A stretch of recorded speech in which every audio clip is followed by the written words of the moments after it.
kids, it's time for another episode of KittyKatGaming with your host, Mortimer! KitKatG! KitKatG! Yay!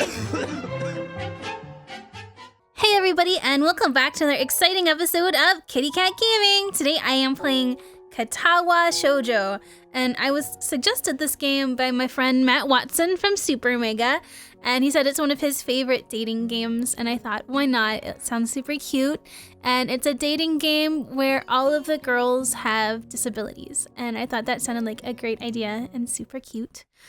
So let's check it out. I had to download it on their website. It's like absolutely free to get, so if you wanted to play this, you can get it for free. A light breeze caused the naked branches overhead to rattle like wooden wind chimes. I have to click, you can't hit spacebar. This is a popular retreat for couples in the summer.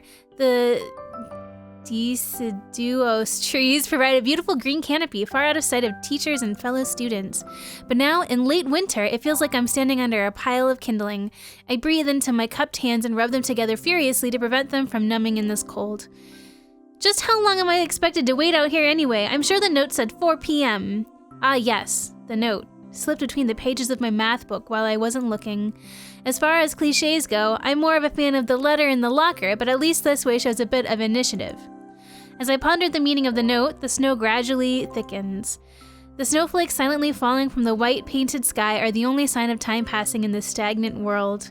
Sounds beautiful. Their slow descent upon the frozen forest makes it seem like time has slowed to a crawl. The rustling of dry snow underfoot startles me, interrupting the quiet mood. Someone is approaching me from behind. Hi, Hisao? You came? A hesitating, barely audible question. However, I recognize the owner of that dainty voice instantly. I feel my heart skip a beat. It's a voice I've listened to hundreds of times, but never as more than an eavesdrop to a conversation. I turn to face this voice, the voice of my dreams, and my heart begins to race. Uh-oh, who is it? Oh, cute. I like the art.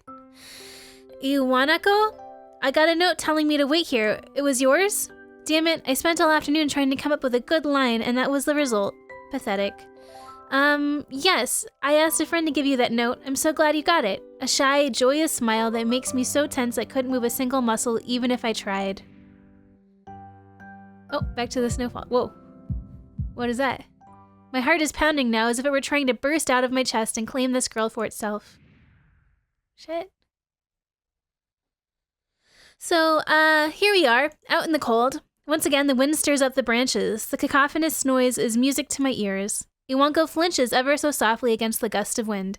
As it passes, she rights herself as if supported by some new confidence. Her eyes lock with mine and she lazily twirls her long, dark hair around her finger. All while the anxious beating of my heart grows louder. What's gonna happen? My throat is tight. I doubt I could even force a word out if I tried. You see, I wanted to know if you'd go out with me. I stand there, motionless, save for my pounding heart. I want to say something in reply, but my vocal cords feel like they've been stretched beyond the breaking point. Hisao? I reach up to try to massage my throat, but that only sends spikes of blinding pain along my arms. Hisao? Uh-oh. My whole body freezes, save for my eyes, which shoot open in terror. Uh-oh. Uh-oh. Are we having a heart attack? Hisao! The beating in my chest suddenly stops and I go weak at the knees. The world around me, the canopy of bare branches, the dull winter sky, Iwanako running towards me, all of this fades to black. The last thing I remember before slipping away are the sounds of Iwanako screaming for help and the incessant clatter of the branches above. Wow. This got dramatic. We're only 3 minutes in! Ooh. Oh, 4 Leaf Studios presents. This is the start of the game. Wow, it's so dramatic. Katawa Shoujo. I'm excited.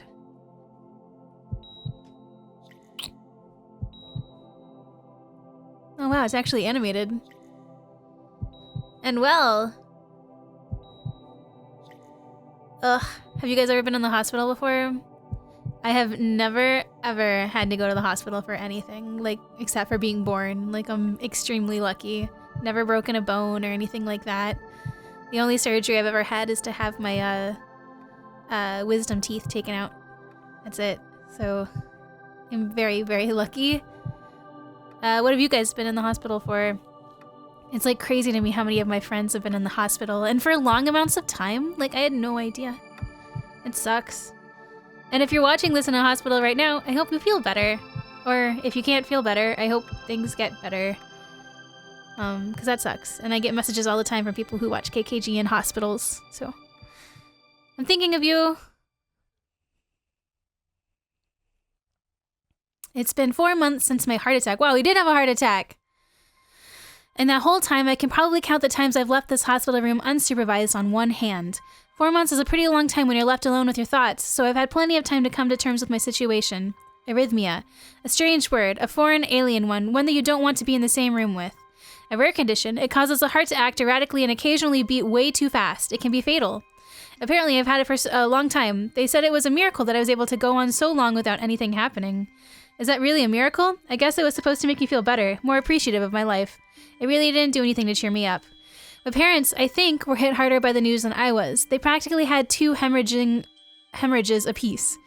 I had already had a full day by then to digest everything. To them, it was all fresh. They were even willing to sell our house in order to pay for a cure. Of course, there isn't a cure.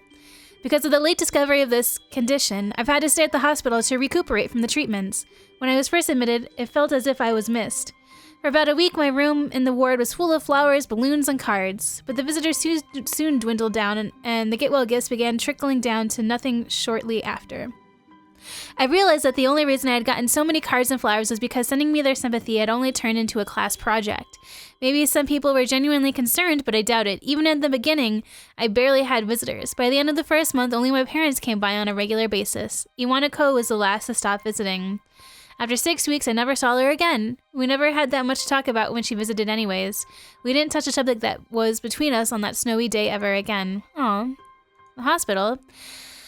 It's not really a place I'd like to live in. The doctors and nurses feel so impersonal and faceless. I guess it's because they are in a hurry and they have a million other patients waiting for them, but it makes me feel uncomfortable. For the first month or so, I asked the head cardiologist every time I saw him for a rough estimate of when I'd be able to leave.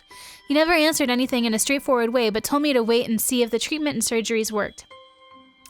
So I idly observed the scar that those surgeries had left on my chest slowly change its appearance over time, thinking of it as some kind of an omen.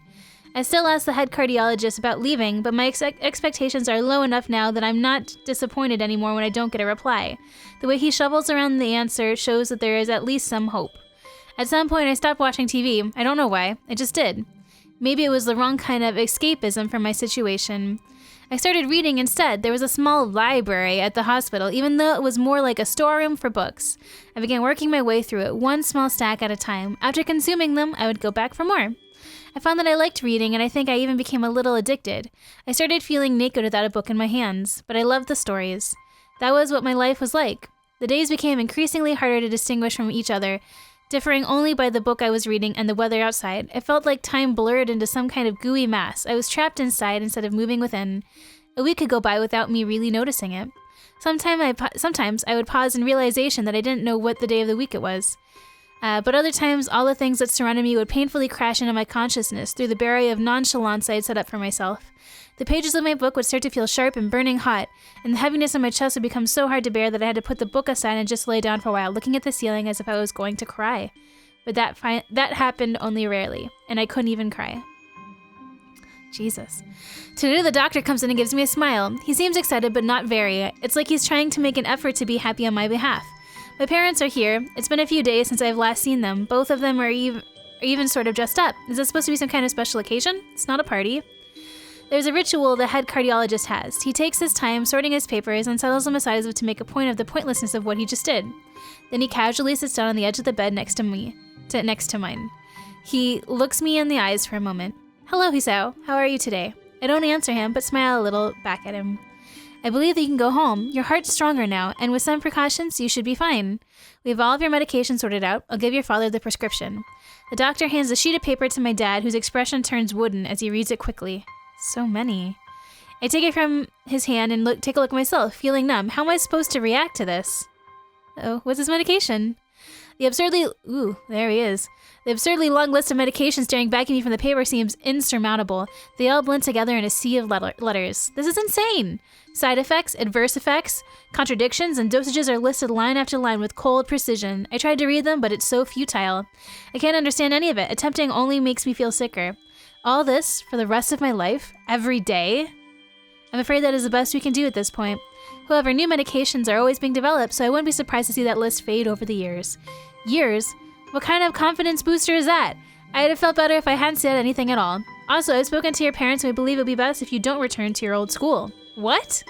Please calm down, Hisao. Listen to what the doctor has to say. Calm down? The way he says it tells me he felt full well that I wouldn't like it. Am I going to be homeschooled? Whatever of my concern shows, it's ignored.